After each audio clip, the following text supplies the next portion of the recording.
The Chicago Sky had their shot. Angel Reese had her shot. And with the entire game hanging in the balance, she bricked it in front of a live national audience. What should have been her signature clutch moment turned into a blooper reel for the ages. And if that wasn't wild enough, what followed was even crazier. Sky fans losing their minds, blaming the coach, blaming the refs, even faking stats to make Reese look like Caitlin Clark's equal. But here's the thing, you can't fake greatness. And while Reese is drowning in excuses, Caitlin Clark is out there rewriting history books. Stick around, because we're breaking down the missed free throw that went viral, the fan base meltdown, the fake number scandal, and why Angel Reese's every move is haunted by Caitlin Clark's shadow. It started like this.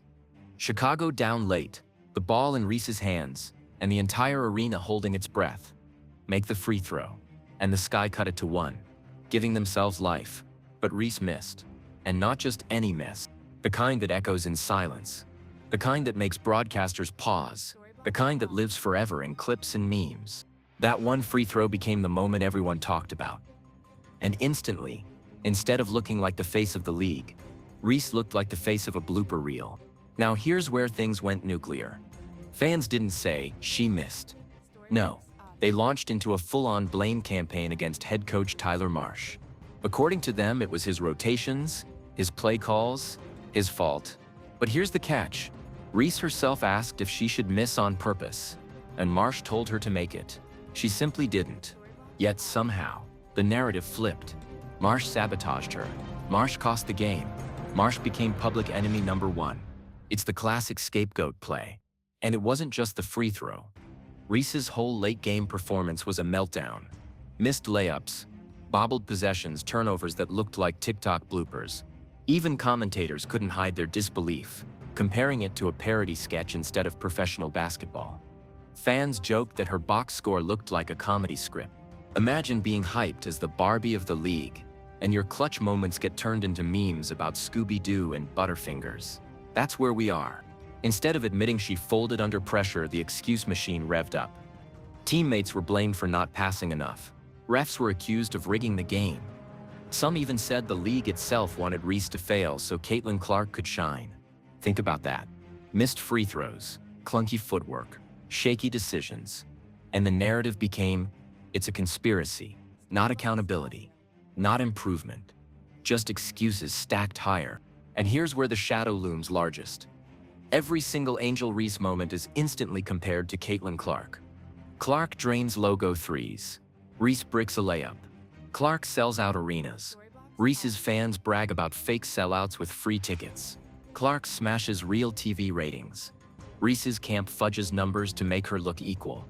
One is building a legacy. The other is building an excuse book. And no matter how much spin her camp puts out, Caitlin Clark's numbers are undeniable. Let's dive deeper. Reese's supporters claimed her matchup against A'ja Wilson pulled 1.22 million viewers. Impressive, if it were true.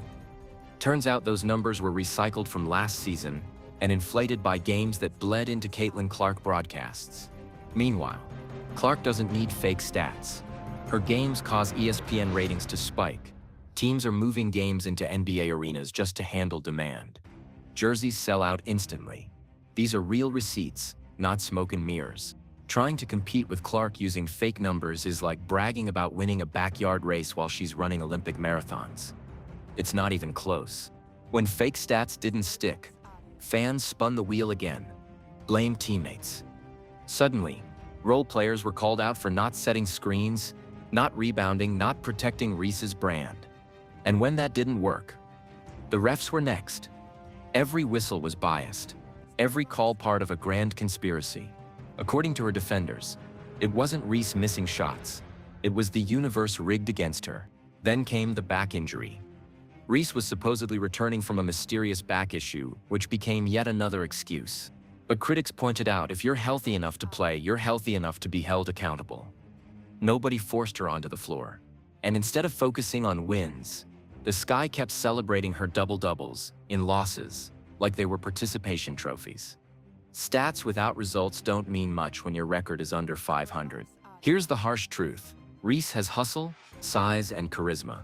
But when it comes to pure basketball skill, she's lacking. Her footwork is sloppy, her touch at the rim unreliable, her decision-making questionable. She can rebound and bring energy. Yes. But those double-doubles don't translate into wins the way Clark's highlights do. Clark's logo threes and court vision change the game. Reese's numbers just pad box scores and losing efforts. Look at Caitlin Clark.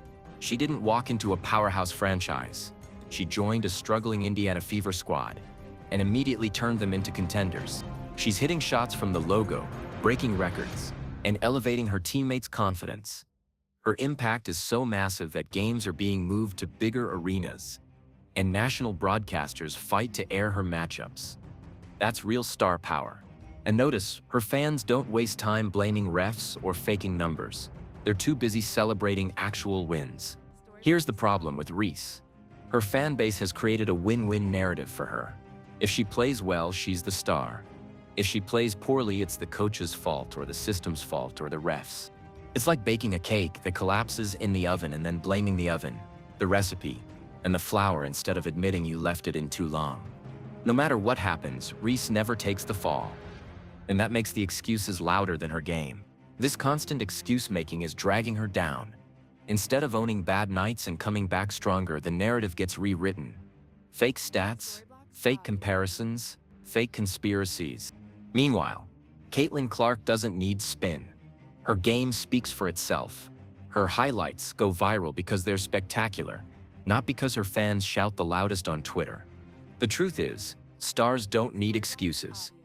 And until Reese stops being carried by narratives, she'll never be in Clark's league. This isn't just one missed free throw. It's symbolic. Because under pressure, Reese crumbles, while Caitlin Clark thrives. Clark is a once-in-a-generation player. She's already redefining women's basketball. Reese? She's stuck chasing shadows, with her biggest highlights being her fan base's Olympic-level excuse gymnastics. Pressure creates diamonds for Clark. For Reese, pressure creates bloopers. And here's why this matters. Basketball isn't just about stats. It's about leadership, impact, and legacy.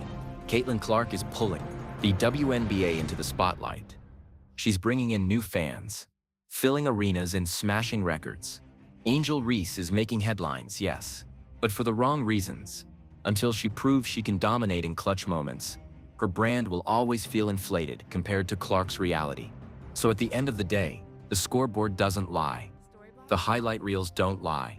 The sold-out arenas don't lie. Caitlin Clark is dominating. Angel Reese is drowning in excuses. But I want to hear from you. Is Reese unfairly targeted because of the constant Clark comparisons? Or is the gap simply that wide? Drop your thoughts in the comments. Smash that like button if you enjoyed the breakdown. And subscribe for more deep dives into the biggest stories in basketball. Because this debate, it's far from over.